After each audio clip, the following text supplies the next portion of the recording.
آندھی کے وقت حضور اقدس صلی اللہ علیہ وآلہ وسلم کا طریقہ۔ حضرت عائشہ رضی اللہ تعالیٰ عنہ فرماتی ہیں کہ جب ابر آندھی وغیرہ ہوتی تھی تو حضور اقدس صلی اللہ علیہ وآلہ وسلم کے چہرے انور پر اس کا اثر ظاہر ہوتا تھا،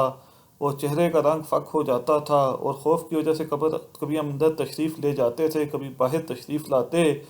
اور یہ دعا پڑھتے رہتے: اللہم انی اسألوک خیرہا و خیر ما فیہا و خیر ما ارسلت بھی و اعوذ بک من شرہا و شر ما فیہا و شر ما ارسلت بھی۔ یا اللہ، اس ہوا کی بھلائی چاہتا ہوں، اور جو اس ہوا میں ہو، بارش وغیرہ، اس کی بھلائی چاہتا ہوں، اور جس غرض سے یہ بھیجی گئی اس کی بھلائی چاہتا ہوں۔ یا اللہ میں اس ہوا کی برائی سے پناہ مانگتا ہوں، اور جو چیز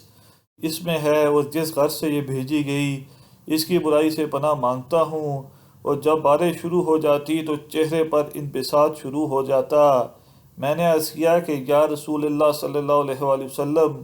سب لوگ جب ابر دیکھتے ہیں تو خوش ہوتے ہیں کہ بارش کے آثار معلوم ہوئے، مگر آپ صلی اللہ علیہ وآلہ وسلم پر ایک گرانی محسوس ہوتی ہے۔ حضور اقدس صلی اللہ علیہ وآلہ وسلم نے ارشاد فرمایا: عائشہ رضی اللہ تعالیٰ عنہ، مجھے اس کا کیا اطمینان ہے کہ اس میں عذاب نہ ہو۔ قوم عاد کو ہوا کے ساتھ ہی عذاب دیا گیا، اور وہ ابر کو دیکھ کر خوش ہوئے تھے کہ اس ابر میں ہمارے لیے پانی برسایا جائے گا، حالانکہ اس میں عذاب تھا۔ اللہ جل شانہ کا ارشاد ہے: فلما رأوہ عارضا مستقبلا أوديتهم۔ ترجمہ: ان لوگوں نے یعنی قوم عاد نے جب اس بادل کو اپنی وادیوں کے مقابل آتے دیکھا تو کہنے لگے یہ بادل تو ہم پر بارش برسانے والا ہے۔ ارشاد خداوندی ہے کہ نہیں، یہ برسانے والا نہیں بلکہ وہی عذاب ہے جس کی تم جلدی مچاتے تھے، اور نبی صلی اللہ علیہ وآلہ وسلم سے کہتے تھے کہ اگر تو سچا ہے تو ہم پر عذاب لا۔ ایک آندھی ہے جس پہ دردناک عذاب ہے جو ہر چیز کو اپنے رب کے حکم سے ہلاک کر دے گی۔ چنانچہ وہ لوگ اسی آندھی کی وجہ سے ایسے تباہ ہو گئے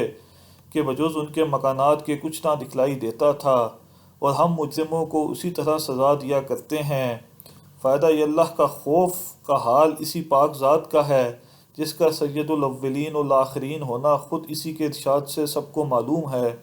خود کلام پاک میں یہ ارشاد ہے کہ اللہ تعالیٰ شانو ایسا نہ کریں گے کہ ان میں آپ کے ہوتے ہوئے ان کو عذاب دیں گے۔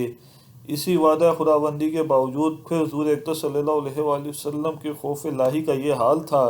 کہ ابر اور آندھی کو دیکھ کر پہلی قوموں کے عذاب یاد آ جاتے، اور اس کے ساتھ ایک نگاہ اپنے حال پر بھی کرنا ہے کہ ہم لوگ ہر وقت گناہوں میں مبتلا رہتے ہیں، اور زلزلوں اور دوسرے قسموں کے عذابوں کو دیکھ کر بجائے اس سے متاثر ہونے کے توبہ استغفار، نماز وغیرہ کے مشغول ہونے کے دوسرے قسم کے لغو تحقیقات میں پڑ جاتے ہیں۔